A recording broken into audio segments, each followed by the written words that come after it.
My name is John Peterson. I'm 52 years old, and I live in Austin, Texas. I never thought my life would change so much in an instant, but it did. This morning, I woke up early as always at 5 o'clock sharp. I don't need an alarm clock. My body already knows when it's time to get up to take care of Cameron. For the past 7 years, my routine has been the same. Get out of bed without making a sound so as not to wake up Maria, my wife, prepare breakfast, and then go to my son's room to help him wash up, get dressed, and start the day. "Good morning, son," I say as I open the curtains. "How did you wake up today?" Cameron, having just turned 18, looks at me from his adapted bed. His face always reflects a mixture of resignation and affection that breaks my heart.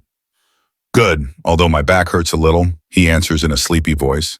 "I'll help you with the exercises Dr. Goodman recommended in a bit," I say as I get his things ready for his bath. It wasn't easy to install everything necessary for Cameron after the accident. We had to adapt the bathroom, put in support bars, a special shower chair, and buy a hospital bed. Everything changed that day 7 years ago when he fell down the school stairs. He was barely 11 years old.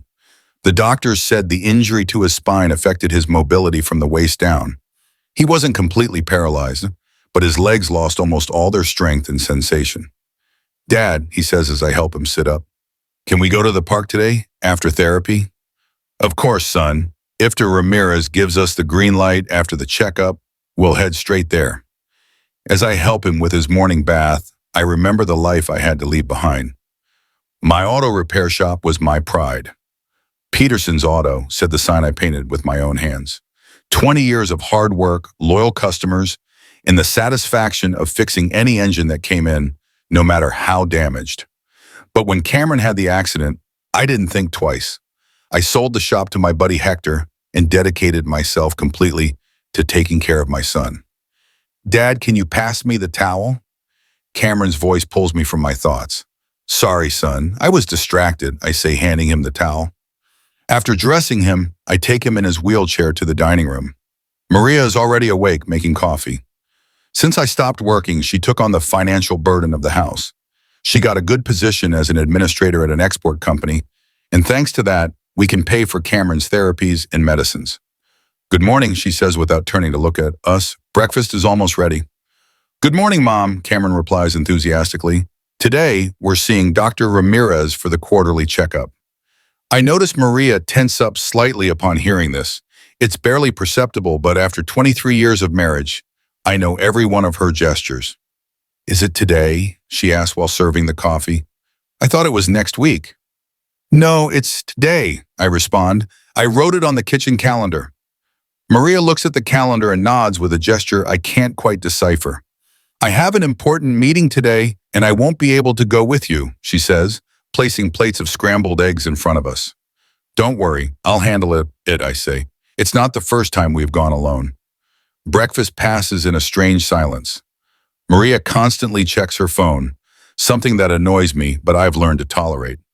"It's for work," she always says when I mention it. "What time will you be back?" she asks suddenly. "I don't know exactly. After the appointment, I want to take Cameron to the park, if the doctor authorizes it." Again, I notice that tense gesture on her face. "I don't think that's a good idea," she says in a sharp tone. "You know Cameron needs to rest after checkups." "But Mom, I feel fine," Cameron intervenes. "And it's been a long time since I've gone anywhere that isn't the hospital or therapy." "I said no," she replies, raising her voice. "Do you want to risk your health for a whim?" I look at Cameron and see the disappointment in his eyes.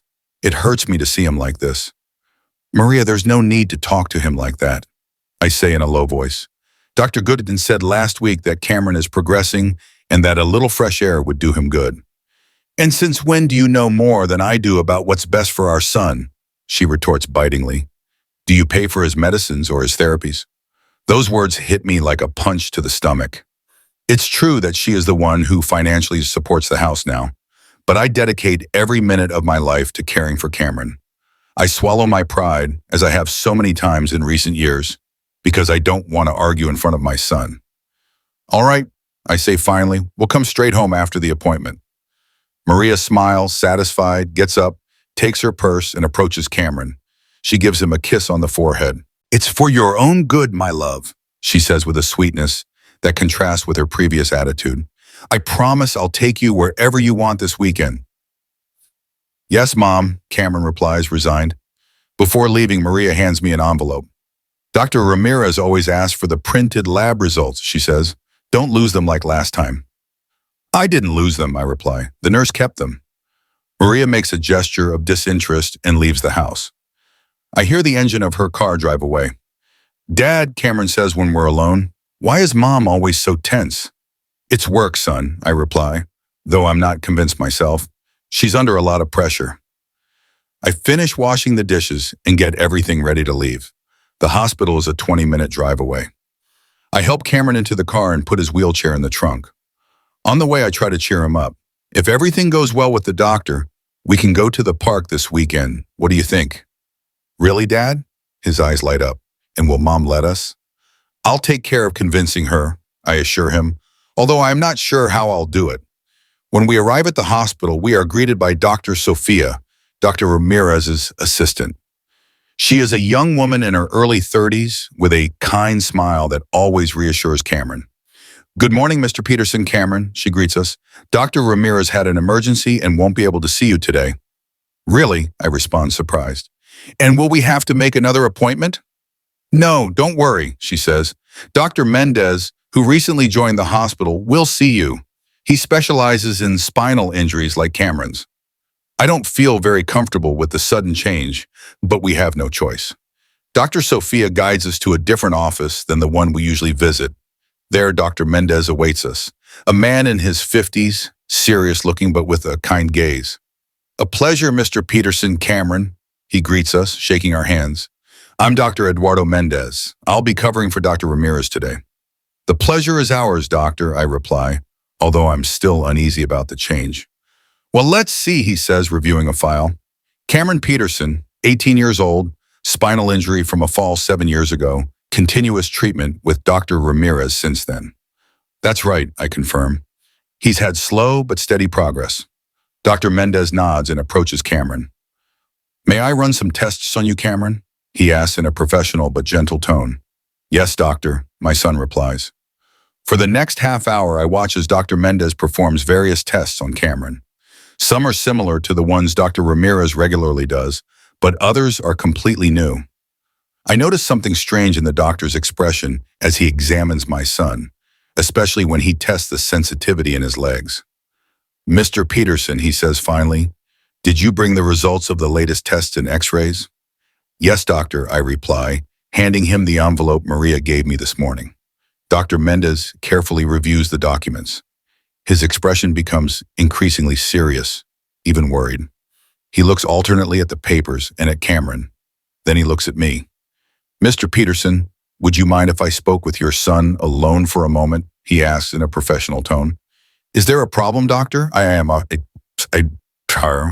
ask, alarmed. No, it's not that, he replies quickly. It's part of the protocol with adolescent patients. We give them a space to express any concerns they might not want to share in front of their parents.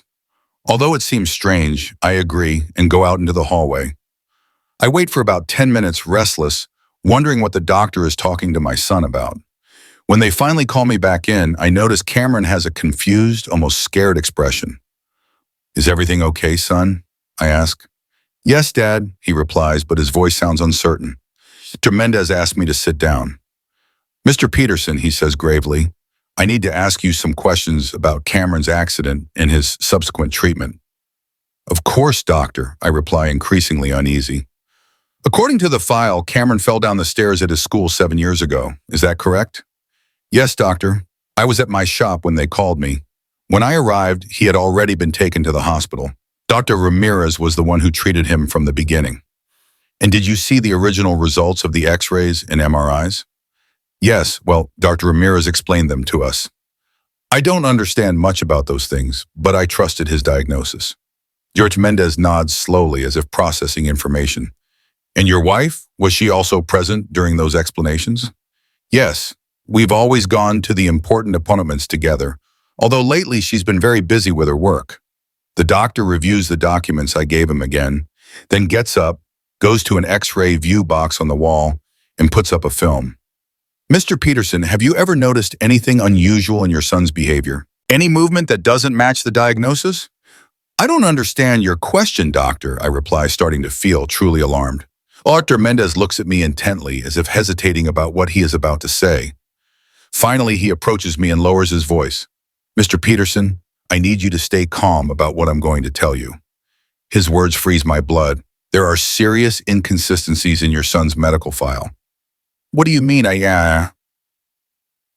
Watch, feeling like I can't breathe. The doctor looks towards Cameron, who is watching us with an anguished expression, and then looks back at me. He comes even closer and almost in a whisper says, "Don't sleep at your house tonight. Call the police." His words hit me like a lightning bolt. I feel the world stop around me. I don't understand what's happening, but fear takes over. What? Is all I can manage to articulate. I can't explain more right now, he continues whispering. There are cameras here. I need to do more tests, review previous records, but something is not right, Mr. Peterson. Something is not right with your son's diagnosis. I stand paralyzed, not knowing what to say or do. Dr. Mendez steps back, regains his professional tone, and says aloud, "I'm going to prescribe some painkillers for Cameron's back pain, and I'd like to see him again next week for a follow-up." He hands me a prescription and a card. "My personal number is on the back," he says in a low voice as he shakes my hand to say goodbye. "Call me when you're in a safe place." We leave the office with Cameron. My son looks at me confused. "What did the doctor tell you, Dad? You turned pale." "Nothing important, son," I manage to reply, though I feel like my whole world is falling apart. "Let's go home." During the entire ride back, Dr. Mendez's words echo in my head. "Don't sleep at your house tonight. Call the police." What does that mean? Why would he say something like that? I look at Cameron in the rearview mirror. He's looking out the window, oblivious to the storm that has broken out inside me. "Dad, are you okay?" he asks suddenly. "You're very quiet." "Yes, son, I'm just thinking about what the doctor said," I reply, trying to make my voice sound normal. "About my new medications." "Yes, that's it." I don't want to worry him, but I also don't know what's happening. I need time to think, to understand Dr. Mendez's words, but above all, I need to protect Cameron. When we get home, I notice that Maria's car isn't there. It surprises me, as she normally doesn't get back from work until 7 p.m., and it's only 2 in the afternoon. I help Cameron get out and we go inside. Everything seems normal, but the doctor's words have changed my perspective. Now I look at my home with suspicious eyes, looking for something, though I don't know exactly what. "What would you like to eat, son? Awesome," I ask as I settle him on the living room sofa. "Whatever is fine, Dad, but I'm more sleepy than hungry. I think the medicine Dr. Mendez gave me is making me drowsy." I get a little alarmed. The doctor didn't mention the medication would cause drowsiness. "Did you take anything at the hospital?" "Yes, the nurse gave me a pill when you were talking to the doctor." This seems strange to me. I don't remember any nurse giving Cameron medication.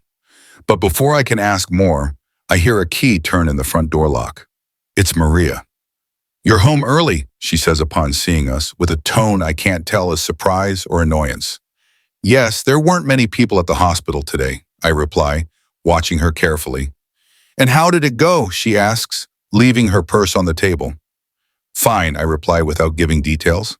Although Dr. Ramirez wasn't there, another doctor saw us. Maria stops for a second, almost imperceptibly. But I notice it. "Another doctor? Who?" "A Dr. Mendez. He said he just arrived at the hospital." Maria nods slowly. "And what did he say?" "The usual, that Cameron is progressing slowly. He prescribed some new painkillers for his back pain." I decide not to mention the doctor's disturbing words. Something tells me I should be cautious. "That's good," she says, visibly more relaxed. "And you, my love," she turns to Cameron. "How are you feeling?" "Tired, Mom. I think I'm going to sleep for a while." "Of course, sweetie," she says with a sweetness that now seems excessive to me. "Get some rest." I help Cameron to his room. When I return to the living room, Maria is talking on the phone in a low voice. Seeing me, she hangs up quickly. "Who was that?" I ask. "Work," she replies curtly. "Have you eaten?" "No, I was about to make something." "I'll do it," she says. You must be tired too. Her sudden kindness disconcerts me. Normally, after a day of work, she's the one who expects me to make dinner. While Maria cooks, I sit on the sofa pretending to watch TV, but my mind is racing. Dr. Mendez's words, Maria's strange behavior, the medicine supposedly given to Cameron at the hospital. Everything is swirling in my head. My phone vibrates. It's a message from a number I don't recognize. I'm Dr. Mendez. Are you alone to talk? I look towards the kitchen. Maria is busy. I reply quickly. No, my wife is home. Almost immediately, I receive another message. I understand. When you can speak privately, call me. It's urgent. I put the phone away just as Maria comes out of the kitchen. Who was that? She asks. No one important, I reply. A message from the phone company. We eat in an uncomfortable silence. Maria tries to maintain a casual conversation, asking me about trivial things, but I can barely concentrate on answering. My mind is elsewhere. Is something wrong with you? She finally asks. You're very quiet. I'm just tired, I lie. It's been a long day. Why don't you rest too? She suggests. I'll wash the dishes. Her insistence that I rest becomes more and more suspicious, but I agree. I need a moment alone to think. In our room, I close the door and take out my phone. I hesitate to call Dr. Mendez in case Maria hears me. I decide to send another message. Can you explain what's happening? The reply comes quickly. I've found serious discrepancies in your son's medical reports. The x-rays you gave me today do not match the symptoms Cameron presents. I need you to come to the hospital tomorrow, but not with your wife. Bring Cameron, and for your safety, seriously consider what I told you before. My heart pounds. What is he insinuating? That the x-rays are fake? That Maria is involved in something shady? It seems impossible, but doubts begin to grow inside me. I decide to investigate a little. I leave the room quietly and head to Maria's study. I know she keeps important documents in a locked filing cabinet, but I also know she hides the key in the third drawer of her desk under some papers. The house is silent. Cameron must still be sleeping, and I hear Maria in the kitchen washing dishes. I enter the study and close the door without making a sound. I quickly find the key and open the cabinet. There are folders organized by topic: house, work, banks, Cameron. I take the last one. Inside is a series of medical reports, all signed by Dr. Ramirez. I review them quickly, looking for something that catches my eye, but I don't understand the medical jargon. What I do notice is that there are monthly reports, all identical in format, only some figures and values change. At the back of the folder, I find something unusual. Receipts for bank transfers in Dr. Ramirez's name, but they are not payments for medical consultations. They are large sums deposited regularly and do not coincide with the dates of our hospital visits. My mind begins to connect the dots, but I resist believing what I'm thinking. Maria bribing a doctor? For what? Nothing makes sense. I hear footsteps approaching. I quickly put everything back in its place, lock the cabinet, and put the key back where it was. I sit at the desk and pretend to review some bills that are on the table just as Maria opens the door. What are you doing here? She asked with a suspicious tone. I was looking for Cameron's health insurance receipts, I reply without looking at her. I want to check what exactly they cover. I take care of that, she says, approaching. You don't have to worry about that. I know, but I'd like to understand how it works better. After all, I'm the one who takes Cameron to all his appointments. Maria looks at me intently as if evaluating me. They're in the blue folder in the filing cabinet, she says finally, but it's locked and I can't find the key. She's testing me. She knows perfectly well where the key is. I see, I reply calmly. Well, it doesn't matter. You can explain it to me later. I get up and head for the door. Why the sudden interest? She asks before I leave. You've never cared about paperwork before. It's not sudden, I lie. I've always been interested, but I trusted you to handle it. Now that Cameron is improving, I want to be more involved in all aspects. Improving? Her tone changes completely. What exactly did that doctor tell you? Just that the exercises are working and that Cameron is showing signs of increased sensitivity in his legs. Maria seems to relax a bit. Ah, yes, Dr. Ramirez mentioned that last time too, but you know the process is very slow, right? We shouldn't get our hopes up. Of course I know. I leave the study and go to check on Cameron. He's still asleep. I sit beside him and watch him. He looks so peaceful, so vulnerable. Is it possible that for all these years? No, I don't even want to think about it.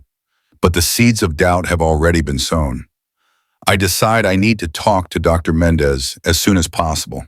But I can't leave Cameron alone with Maria, not after what I saw in those documents. I send another message to the doctor. Can we meet tonight? It's urgent. The reply comes almost immediately. I'm on duty. Come to the hospital at 10 p.m. Ask for me in the ER. Now I need to find an excuse to go out tonight without raising suspicion. I go back to the living room where Maria is watching TV. I'm worried about the car, I say, sitting next to her. It's making a strange noise in the engine. I think I'll take it to Hector's shop tonight. Tonight? She asks, surprised. Can't it wait until tomorrow? I'd rather take it now. Tomorrow we have to go to the hospital again for Cameron's blood test, remember? Maria looks at me with suspicion but nods. All right, but don't be too long. At 9:30, I leave the house with the excuse of going to the shop. Instead, I head to the hospital. My mind won't stop spinning. Is it possible that Maria, my son's mother, the woman with whom I've shared more than 20 years of my life, is deceiving me in some way? And what does Cameron have to do with all this? I arrive at the hospital and ask for Dr. Mendez in the ER. The nurse directs me to a small consultation room. A few minutes later, Dr. Mendez enters, closing the door behind him. Mr. Peterson, thank you for coming, he says, shaking my hand. We don't have much time, so I'll get straight to the point. He takes out a folder and opens it on the table. These are the x-rays and MRIs your wife gave me today through you, he says, pointing to some images. And these are the ones I just retrieved from the hospital's old archives. He places both sets of images side by side. Even with my medical ignorance, I can see they are different. These, he points to the first set, show a severe injury to the spine at the L3, L4 level with compression of the spinal cord. This type of injury would explain Cameron's partial paralysis. Then he points to the second set. But these, which are the originals taken when Cameron was admitted 7 years ago, show only a mild sprain and a contusion. Nothing that would justify paralysis of any kind. I stare at the images, unable to process what I'm seeing. What does this mean? I finally manage to ask. Dr. Mendez looks at me gravely. It means, Mr. Peterson, that someone has been falsifying your son's medical reports for years. Someone with access to the hospital system and enough medical knowledge to maintain this charade. Dr. Ramirez is one possibility, but he would need the complicity of someone else, someone close to Cameron who could maintain this situation at home. He doesn't say Maria's name, but we both know who he's referring to. But why, I ask, feeling the world crumble around me. Why would they do something like this? That's what we need to find out, the doctor replies. But the most important thing now is to confirm Cameron's real condition. I need to examine him again without your wife present. And I need to do tests that Dr. Ramirez apparently never did. Or if he did, he hid the results. Are you saying my son might not really be paralyzed? The question comes out of my mouth almost as a whisper. It's a possibility we can't rule out, the doctor replies cautiously. The tests I did on him today showed normal reflexes in his legs, something incompatible with the type of injury described in these falsified reports. Also, when I spoke with Cameron alone, I noticed a certain reluctance to talk about his condition, as if he were afraid. His words hit me like a hammer. Cameron, faking it? No, my son wouldn't do something like that. But then what's happening, doctor? I say, trying to stay calm. Are you suggesting that my wife and Dr. Ramirez have been deceiving Cameron and me all these years? That my son doesn't really need a wheelchair? That he could walk? I'm not stating anything with certainty yet, he replies cautiously. I'm only showing you evidence of serious irregularities. But yes, that is a possibility we must consider. And if so, it's a very serious case of medical abuse. I run my hands over my face, trying to absorb what I'm hearing. What should I do? I finally ask. For now, act normally, he replies. Don't confront your wife yet. We need more evidence. Bring Cameron to the hospital tomorrow. Say it's for the blood tests you mentioned. I'll make sure they're done, but I'll also run additional tests on him. And in the meantime, he takes a small recorder from his pocket. I recommend you use this. Record any suspicious conversations with your wife or with Cameron when they are alone. We need to understand what's really happening. I take the recorder with trembling hands. And for your safety, he adds, I insist on my recommendation. Don't sleep at your house tonight. Do you have a place where you and Cameron can stay? I think of my sister Teresa, who lives on the other side of town. Yes, I could go to my sister's house. Good. Make up some excuse and go there tonight with Cameron. Don't tell anyone where you're going, not even your sister. Just say you need to stay for a night.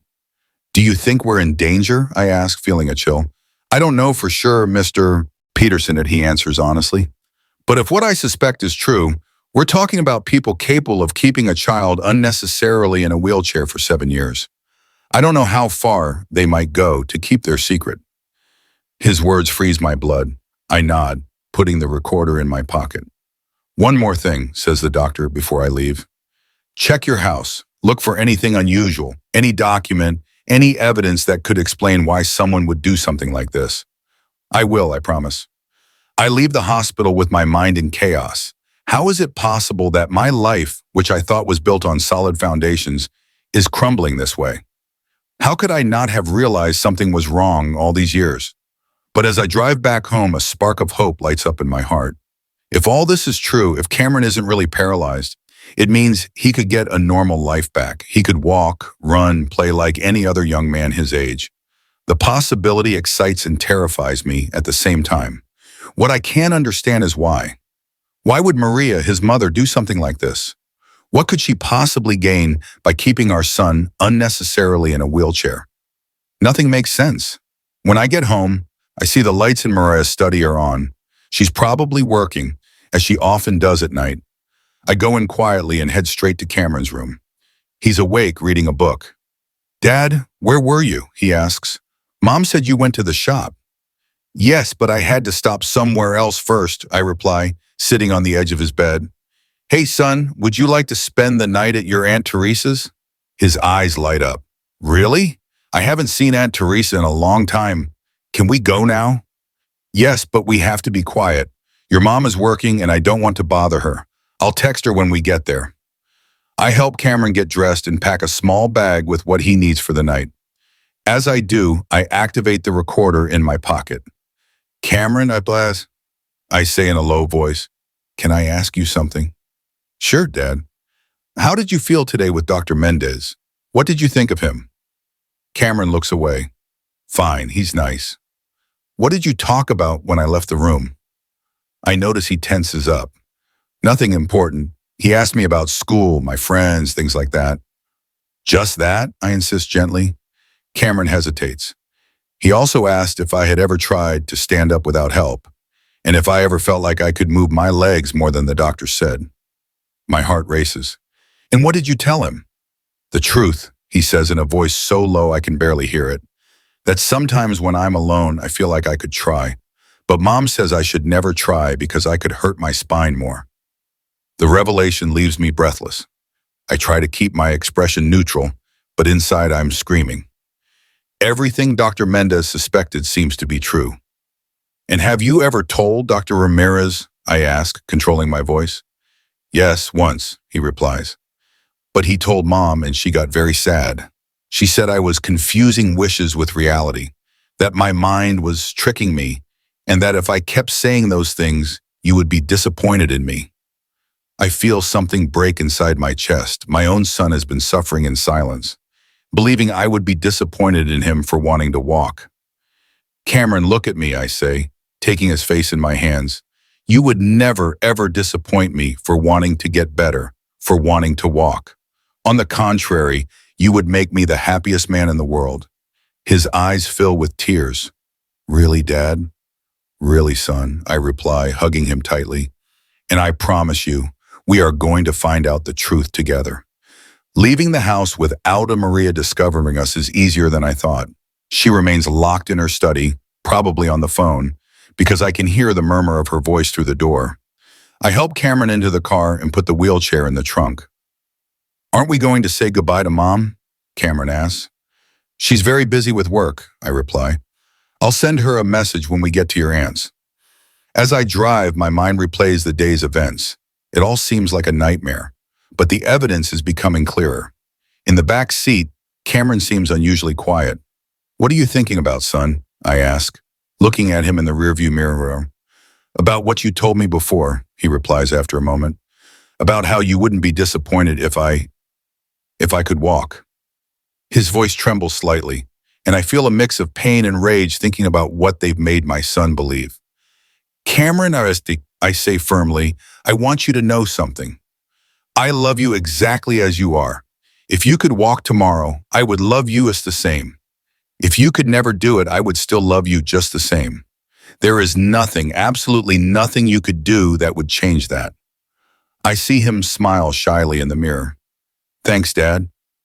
We arrive at my sister Teresa's house shortly after. She lives in a small apartment in the Hyde Park neighborhood. I haven't visited her in several months, and I feel guilty for showing up like this without warning, but I trust she'll understand. "John, Cameron," she exclaims, surprised as she opens the door. "What are you doing here at this hour?" "We need to ask you a favor, Teresa," I say as I help Cameron inside with his chair. "Can we stay here tonight?" Teresa immediately senses something is wrong. She's always been perceptive. "Of course," she replies without hesitation. "Is everything okay? Where's Maria?" "I'll explain later," I say, looking meaningfully at Cameron. "For now, we just need to rest." My sister gets the hint and doesn't insist. She's always been like that, discreet and understanding. She helps us settle into her small guest room. "Cameron can take the bed," she says. "John, I'll set up the sofa bed for you in the living room." Once Cameron is comfortable and half asleep, I go out to the living room with Teresa. She's waiting for me with 2 cups of coffee. "All right," she says in a low voice. "What's going on?" I hesitate for a moment. I don't know how much I should tell her. If my suspicions are wrong, I could be planting terrible doubts about Maria, but I need to trust someone. And Teresa has always been my support. "I can't give you all the details right now," I say finally, "but there's something strange with Cameron's medical condition. Today, a new doctor found irregularities in his files and recommended I leave the house for tonight." Teresa's eyes widen. "Irregularities? What kind of irregularities?" "I'm not sure yet," I lie partially. "Tomorrow I'm taking Cameron for more tests, but for now I need you to do me a favor. Don't tell anyone we're here, not even Mom. And if Maria calls asking for us, tell her you haven't heard anything." "John, you're scaring me," Teresa says. "Do you think Maria—" "I don't know what to believe yet," I interrupt. "I just know I need to protect Cameron until I understand what's happening." My sister nods slowly. "You know you can count on me for anything," she says, taking my hand. "I always know, Teresa. Thanks." I'm about to say something else when my phone starts vibrating. It's Maria. Teresa looks at me with concern. I take a deep breath and answer.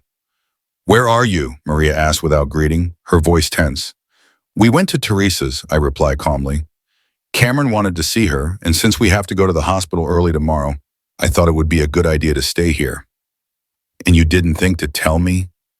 Her tone is cold, controlled, but I can feel the fury underneath. "I left you a note in the kitchen," I lie. "I didn't want to interrupt you while you were working." "There was no note," she retorts. "I'm coming over to get you." "That's not necessary," I say quickly. "It's late, and Cameron is almost asleep. We'll come back tomorrow after the hospital." There's a silence on the other end of the line. "John," she finally says with a tone I've never heard from her, almost threatening. "What exactly did that doctor tell you today?" I feel a shiver run down my spine. "I already told you, nothing special, just that Cameron is progressing." "Are you sure he didn't tell you anything else?" she insists. "I'm sure. Why do you ask?" Another silence. "For no reason," she replies. "It's just that I was worried he might have told you something that would make you act so impulsively." "There's nothing impulsive about visiting my sister," I reply, trying to keep my voice casual. "I did it all the time before Cameron's accident." "Fine," she says finally, "but I want both of you home early tomorrow, and I want to go with you to the hospital." "Sure," I lie again. "I'll call you when we're done." I hang up and look at Teresa, who has heard the whole conversation. "I've never heard her like that," she comments. "So controlling." "Me neither," I reply, though in reality I've been noticing small, similar details for years that I always justified. That night I can barely sleep. When I finally manage to drift off, I have nightmares where Cameron is standing, running towards me, and Maria is chasing him with a wheelchair. The next morning we have an early breakfast. Teresa has made pancakes, Cameron's favorite. I watch him as he eats enthusiastically and wonder how many other things he has been denied all these years. "Aunt Teresa, can I ask you a favor?" Cameron says suddenly. "Of course, sweetie, anything."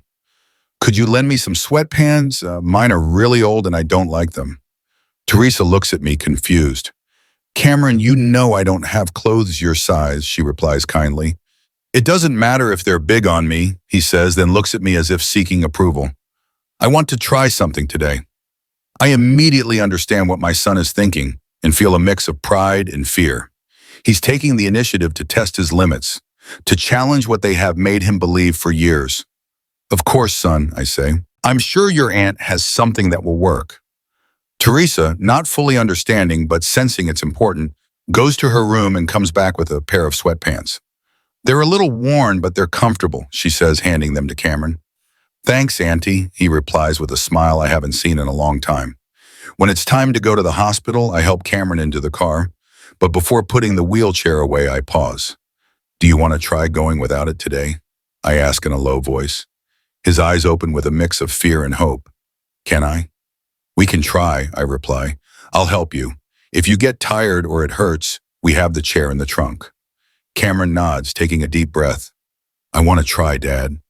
Carefully, I help him out of the car and support him as he tries to stand. His legs are trembling, but he manages to hold himself up. We take a few small steps. It's clear his muscles are weak from lack of use, but there are no signs of the kind of paralysis he should have according to his supposed diagnoses. "You're doing great, son," I say, fighting back tears. "It feels weird," he says, "but good, like my legs remember something I had forgotten." We move slowly towards the hospital entrance. Each step is a small victory. Some patients and nurses look at us with curiosity, but no one says anything. At the reception, I ask for Dr. Mendez. The receptionist tells us he's waiting in room 5. When we enter, his expression upon seeing Cameron walking with my help is one of both astonishment and confirmation. "Good morning," he greets us, closing the door behind us. "I see you've decided to try something new today." "It was Cameron's idea," I reply, with pride. Dr. Mendez smiles at Cameron. "That's very brave of you," he says. "How do you feel?" "Tired," Cameron admits. "But good, it doesn't hurt." "That's excellent," the doctor replies. "I'd like to run some tests on you today, if you agree. Different tests than the ones you've had before." Cameron looks at me for approval. I nod. "Okay, doctor," he says finally. For the next hour, I watch as Dr. Mendez performs various tests on Cameron. Reflexes, sensitivity, muscle strength. He helps him walk a few feet, bend his knees, move his feet in different directions. Everything that, according to previous diagnoses, should be impossible for someone with his supposed injury. "Mr. Peterson, can we talk privately for a moment?" the doctor says when he finishes. "Cameron, would you mind waiting here? You can rest on the exam table." We step out into the hallway. Dr. Mendez has a serious but determined expression. "There's no doubt, Mr. Peterson," he says in a low voice. "Your son has no spinal cord injury that would justify the use of a wheelchair. His legs are weak from lack of use, and he'll need intensive physical therapy. But neurologically, everything is working correctly." Although I already suspected it, hearing it confirmed by a doctor hits me hard. "Are you absolutely sure?" I ask, needing to hear it again. "Absolutely. I've reviewed all the original exams I found in the archives. The fall Cameron had 7 years ago caused contusions and a mild sprain, but nothing that affected his spinal cord. The subsequent reports, the ones that have been the basis of his treatment all these years, are clearly falsified." I lean against the wall, feeling like my legs might give out. "Why?" is all I can manage to ask. "Why would someone do something like this?" "That's what we need to find out," the doctor replies. "But first, I have to ask, did you find anything last night at your house?" "I didn't have a chance to look further," I reply. "We left right after talking to you, but yesterday, before coming to the hospital, I found receipts for bank transfers to Dr. Ramirez in Maria's filing cabinet." Large sums that don't correspond to medical consultations. Dr. Mendez nods. That confirms my suspicion of bribery, but it still doesn't explain the motive. What do we do now, I ask Go. I've contacted a colleague who works with the police department, he says. Detective Stephen Torres. He specializes in cases of negligence and medical abuse. He'll be here this afternoon to talk to you. In the meantime, I suggest Cameron stay here to start physical therapy. We have an excellent rehabilitation team. And me, I ask? Should I go back home? Confront Maria? Dr. Mendez thinks for a moment. No, not yet. It would be dangerous without concrete evidence. Detective Torres will want to investigate your house, but he'll need a warrant. What you could do is go back when you know Maria isn't there and look for more evidence. Any document, any evidence that explains why they've kept up this charade for so many years. I nod. The idea of sneaking into my own house feels strange, but I understand it's necessary. And what do I tell Cameron? I ask. The truth. I think he deserves to know, at least part of it, the doctor replies. Tell him the tests show his condition isn't as serious as we thought, that with therapy he can regain mobility. He doesn't need to know about the falsified documents or his mother's possible involvement yet. That would be too traumatic for now. We return to the consultation room. Cameron looks at us expectantly. I have good news, son, I say sitting next to him. Dr. Mendez has reviewed your exams and says your spine is much better than we thought. With therapy, you'll be able to walk normally again. His face lights up with a joy that breaks my heart. 7 years. They stole 7 years of a normal life from him. Really, he asks, looking alternately at the doctor and me. You're not just saying this to make me feel good. It's the truth, Cameron, Dr. Mendez confirms. Your legs are weak from lack of use, but with intense therapy, you can make a full recovery. Cameron begins to cry, first silently, then with sobs that shake his whole body. I hug him tightly. Everything's going to be okay, son, I whisper. I promise, but... When he calms down a bit, Dr. Mendez explains the plan. Stay in the hospital for a few days to begin intensive therapy. He assures him that I can visit every day. And Mom, Cameron asks. Dr. Mendez looks at me, letting me answer. Your mom is very busy with work, I say, hating myself for continuing to lie, but knowing it's necessary for now. I'll explain everything to her, and I'm sure she'll come see you soon. Cameron nods, though I notice a hint of doubt in his eyes. After leaving Cameron with the physical therapist, Dr. Mendez takes me to his office for more privacy. Your wife has probably noticed you didn't go home, he says. Has she called? I check my phone. There are 5 missed calls and several messages from Maria. Yes, I reply, but I haven't answered. Good. Stay away for now. When Detective Torres arrives, we'll decide how to proceed. I nod, but a question keeps swirling in my head. Doctor, there's something I don't understand. If all this is true, if they've been deceiving us all these years, how did they get Cameron to cooperate? I mean, he must know whether he can move his legs or not. Mendez sighs. In cases like this, psychological manipulation is very powerful, especially when it starts at a young age. If an 11-year-old boy is constantly told he's seriously ill, that any feeling of improvement is just his imagination, that trying to walk could cause permanent damage, he'll eventually believe it.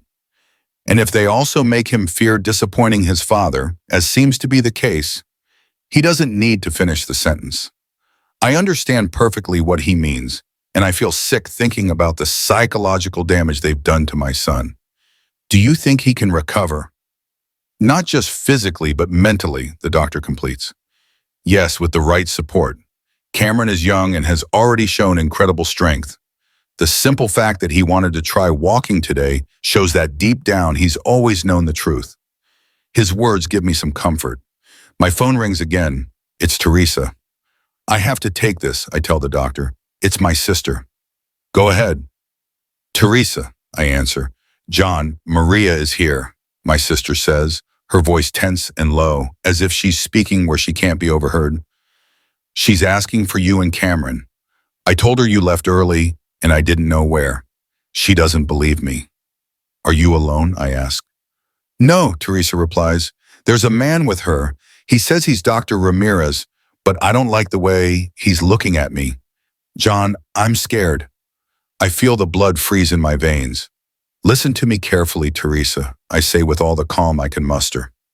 Get out of there. Tell them you have an appointment or something urgent. Go to Mom's house and stay there until I call you. What's going on, John? She asks, her voice trembling. I'll explain everything. I promise, but right now I need you to trust me and do exactly what I say. Okay, she says after a moment. I love you, brother. I love you too, Teresa. Be careful. I hang up and look at Dr. Mendez. Daughter Ramirez is with my wife at my sister's house looking for us, I say. This is getting complicated. I'll call Detective Torres, he says, picking up his phone. We need to speed things up. While the doctor makes the call, I walk over to the window and look out at the parking lot. Among the vehicles, I think I see Maria's car. A shiver runs down my spine. Doctor, I interrupt his call. I think my wife is here. Are you sure? Dr. Mendez asks, quickly coming to the window. That blue Nissan, I point, that's Maria's. The doctor watches for a moment and then acts decisively. Come on, we have to get Cameron out of here, he says, grabbing his phone. I'll tell security not to allow access to anyone asking for you. We hurry towards the physical therapy area where we left Cameron. We find him working with a therapist, trying to stand, supported by the parallel bars. Seeing my son striving to reclaim what was stolen from him fills me with a mix of pride and rage. Is something wrong, Dad? Cameron asks, noticing our expressions. We need to move you to a different room, son, I explain, trying to stay calm. Just a precaution. Dr. Mendez speaks quickly with the therapist, who nods and helps Cameron into a wheelchair. This time, it's just a temporary measure to move him more quickly. I'll take you to the oncology wing, the doctor says. No one will look for you there. As we move through the hallways, my phone vibrates again. It's a message from Teresa. Maria and the doctor just left. They said they were going to the hospital. Be careful. I show the message to Dr. Mendez. They're here, I confirm. Teresa just told me. The doctor nods and picks up the pace. We arrive at a room on the 4th floor in a quieter area of the hospital. A nurse greets us and helps settle Cameron in the bed. This room isn't registered under anyone's name, the doctor explains. You'll be safe here until Detective Torres arrives. He should be here in less than an hour. And what if they find us before then, I ask. Hospital security has instructions not to allow them access to this area, he replies. But just in case, lock the door from the inside and don't open it for anyone other than me or Nurse Lucia, who just left. I nod, grateful for his help. Dr. Mendez leaves, promising to return soon with the detective. When we are alone, Cameron looks at me with a confused and frightened expression. Dad, what's going on? He asks. Why are we hiding from Mom? I sit beside him, thinking carefully about what to say. I don't want to lie to him anymore, but I also don't want to overwhelm him with the whole truth at once. Cameron, there's something you need to know, I begin, taking his hand. Dr. Mendez has discovered that your condition isn't what they told us all these years. Your spine is fine, son. There's no permanent damage. With therapy, you'll be able to walk normally again. His eyes widen with amazement. Really? But Dr. Ramirez always said. Dr. Ramirez was wrong, I interrupt gently. Or maybe he didn't tell us the whole truth. Cameron processes this information, his face showing a mix of emotions. And Mom, does she know this? I take a deep breath. This is the hardest part. I'm not sure what your mom knows, I reply cautiously. But right now, we need to keep our distance until everything is cleared up. There are people coming to help us. Is that why we're hiding? He asks, increasingly alert. Doesn't Mom want me to get better? His perceptiveness surprises me. He's always been a smart kid. I don't know for sure, son, I answer honestly. But we're going to find out together, I promise. Cameron is silent for a moment, as if processing all this information. Then he looks at me with determination. I always knew, Dad, he says in a low voice. Or at least I suspected. Sometimes when I was alone, I would try to move my legs, and I could. But when I told Mom, she got really scared. She told me it was dangerous, that I could hurt myself more. She made me promise never to tell you, because you would worry too much. His words pierced me like a knife. While I was working day and night to care for him, believing I was giving him the best, My own wife was manipulating him to keep him in that chair. And then, Cameron continues, every time I tried to talk about it, they gave me medicine that made me feel sleepy and confused. After a while, I started to doubt my own feelings. What medicine, Cameron? I ask, alarmed. I don't know exactly. Little white pills that Mom said were for the pain, but that Dr. Ramirez never mentioned when you were around. This revelation leaves me breathless. Not only have they kept him physically limited, but they have been drugging him to maintain his compliance. I'm about to respond when we hear agitated voices in the hallway. I immediately recognize Maria's, demanding to see her son. The other, deeper voice must be Dr. Ramirez's. You can't go in there, says another voice, probably a security guard. Those are Dr. Mendez's orders. I'm the patient's mother, Maria yells. I have a right to see my son. I'm sorry, ma'am, but I need direct authorization from Dr. Mendez, the guard replies. Cameron looks at me, terrified. I hug him protectively. Don't worry, I whisper. I won't let them hurt you anymore. The voices fade, but I know Maria won't give up so easily. If I've learned anything in these 2 days, it's that I don't really know the woman I married. My phone vibrates. It's a message from Dr. Mendez. Detective Torres is here. We're on our way. Keep the door locked. Just a few minutes later, we hear a soft knock on the door. Mr. Peterson, it's Dr. Mendez. I'm with Detective Torres. I open the door cautiously. Dr. Mendez enters, accompanied by a man in his 50s, tall and serious looking, but with a kind demeanor. John Peterson, Cameron, this is Detective Stephen Torres, the doctor introduces us. A pleasure, says the detective, shaking my hand. Dr. Mendez has filled me in on the situation. What he's told me is very serious. Can you help us? I ask. That's what we'll try to do, he responds. But first, I need to ask you both some questions to better understand what's happening. For the next half hour, the detective questions Cameron and me. Cameron tells him about the special medicine his mother gave him, about how she always told him he couldn't ride a walk, and about the fear they instilled in him of disappointing me if he mentioned he felt he could move his legs. I tell him about the bank transfer receipts I found, the inconsistencies in the medical reports that Dr. Mendez discovered, and Maria's strange attitude since we saw the new doctor. This is all very concerning, the detective says finally. We have enough to start a formal investigation, but we need more concrete evidence. What kind of evidence? I ask. Ideally, we need to find documentation that proves the medical fraud and explains the motive, he replies. If your wife and Dr. Ramirez have been falsifying medical reports for 7 years, there must be a record somewhere. And above all, there must be a motive. Money, I suggest. It's possible, but it seems strange, the detective says. This type of fraud is too risky and prolonged to be just about money. Usually there's something more. Dr. Mendez, who has been listening silently, intervenes.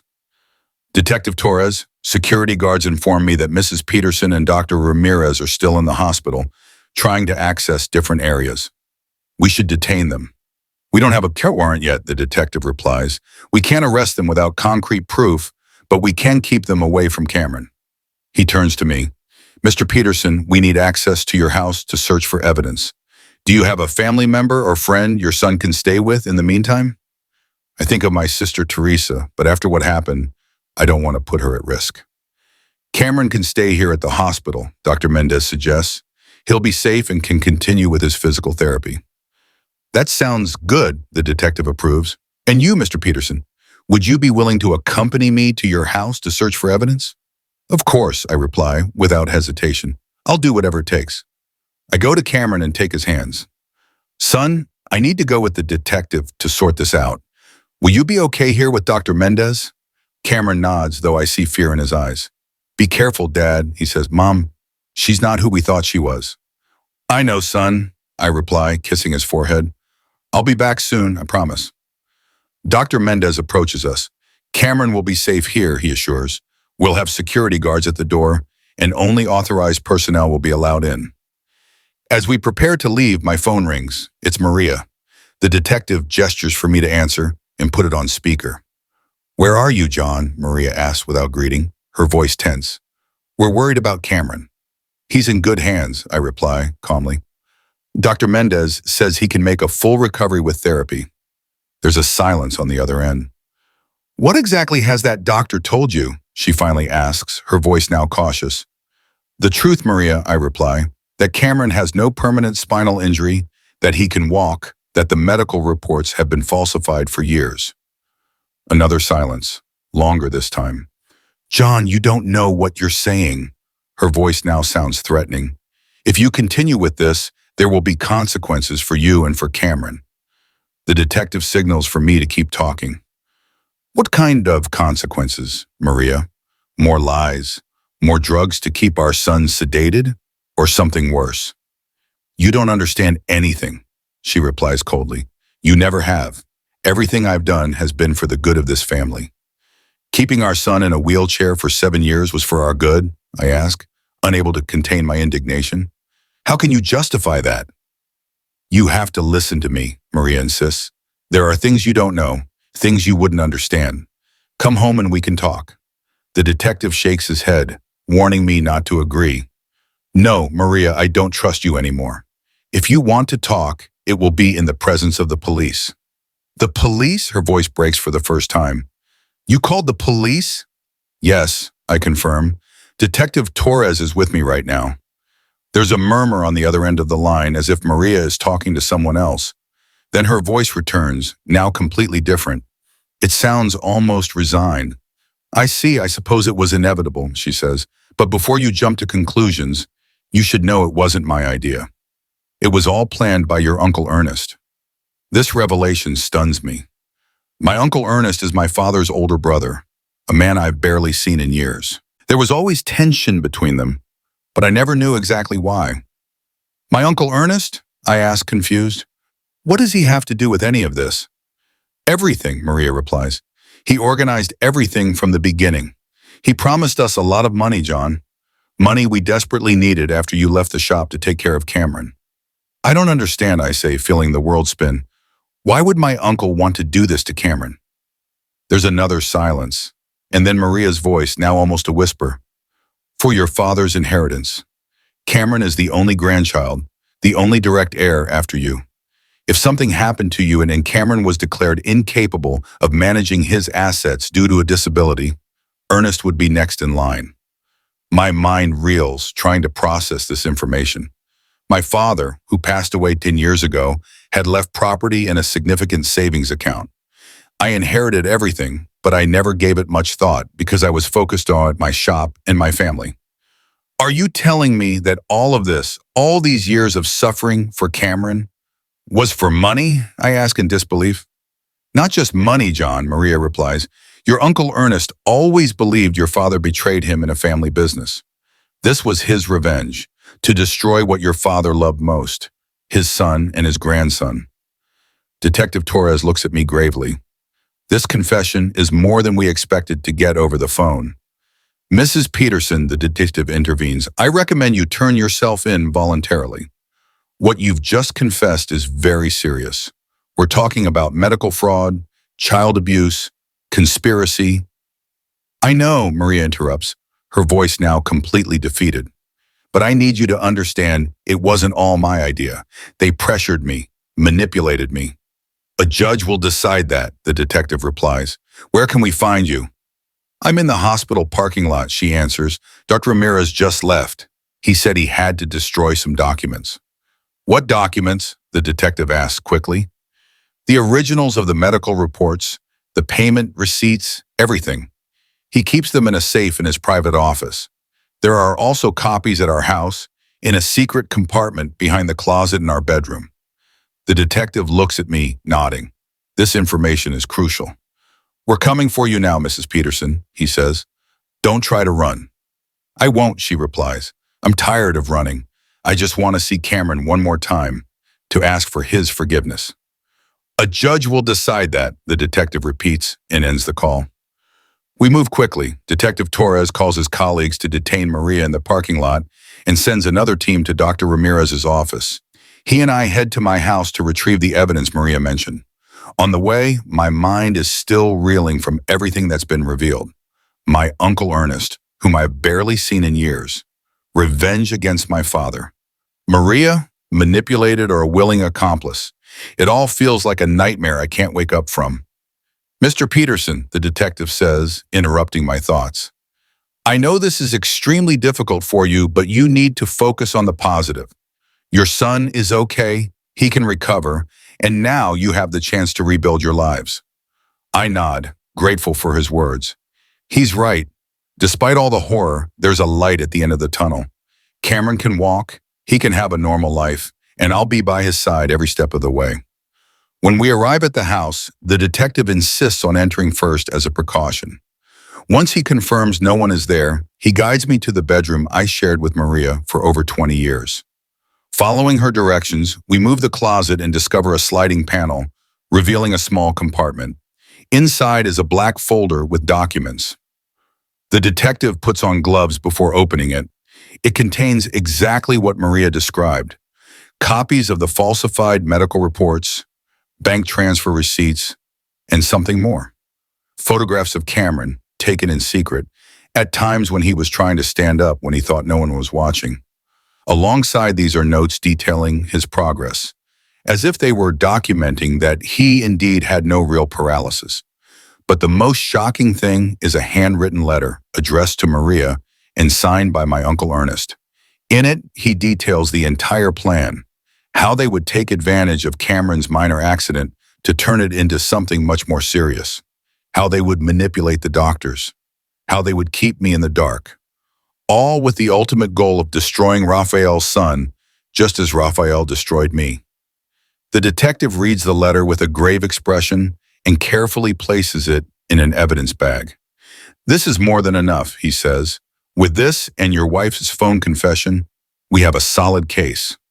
My phone rings. It's Dr. Mendez. Mr. Peterson, good news. They've detained your wife in the parking lot, and the police just arrested Dr. Ramirez as he was trying to leave town. Cameron is safe and asking for you, Boone. Tell him I'm on my way, I reply, feeling immense relief. How is he? Surprisingly well, the doctor says. He's a very strong young man. The therapist says his progress is remarkable. He can already stand on his own for several minutes. Tears of joy run down my cheeks. My son, my brave son, is getting back what was stolen from him. Back at the hospital, I run to Cameron's room. As I enter, I freeze at the door. Cameron is standing, holding on to the parallel therapy bars they have installed in his room, taking small, shaky, but determined steps. When he sees me, he smiles with a mix of pride and hope that both breaks and rebuilds my heart. Look, Dad, he says, taking another step. I'm walking. I hug him tightly, letting the tears flow freely. They are no longer tears of sadness or anger, but of deep gratitude and hope. Yes, son, I say, you're walking, and no one will ever stop you again. In the following weeks, as Maria, Dr. Ramirez, and my Uncle Ernest face trial for their crimes, Cameron and I begin to rebuild our lives. His progress in physical therapy is astonishing. The doctors say his body always had the ability to function normally. It just needed to relearn what they made him forget. We moved to a small house in the countryside, far from the painful memories. I buy a piece of land where I set up a new, smaller auto shop, but it's ours. Cameron starts to take an interest in mechanics, and we spend hours working on old engines together. One afternoon, as we're sitting on the porch of our new house, Cameron asked me the question I know he's been saving for weeks. Dad, do you think I'll ever be able to forgive her? He doesn't need to specify who. We both know. I don't know, son, I answer honestly.